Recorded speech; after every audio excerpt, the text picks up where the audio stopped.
Here is, okay, I can tell you any of 1,000 stories. I can tell you 1,000 stories of soldiers on the beach. I got time to tell you one. This is the one story I choose to tell you. This man right here is General Theodore Roosevelt Jr. Means his daddy was President Roosevelt. President Roosevelt, that's right. Theodore Roosevelt Jr., he's a one-star general on the day of Normandy landings. Look at his Jeep. What's his Jeep's name? Rough Riders. Why is that really appropriate? Because his dad was Rough Riders. Because his dad's unit was called the Rough Riders. Now, they were on horses, but now he's in a Jeep. But his Jeep is named Rough Rider. That's pretty cool. Well, here's his story.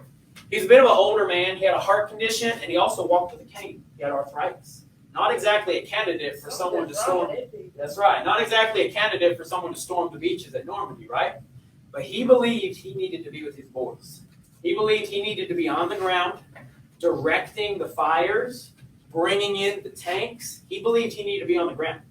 Well, his request was denied initially. They're like, Teddy, ain't no way we let you storm the beaches. All right, you're old. You use a cane. They didn't even know he had a heart condition because he kept that a secret. Eventually, he writes this personal request, and I'm not going to read it to you, but basically what he says is, hey, I need to be there. If I'm there, the boys will follow me.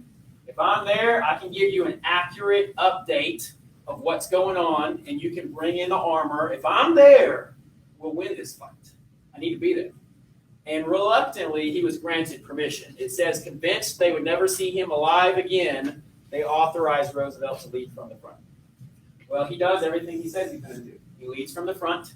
He helps the men go forward. He brings in the tanks. In a way, you might say that the whole thing was successful because of his leadership.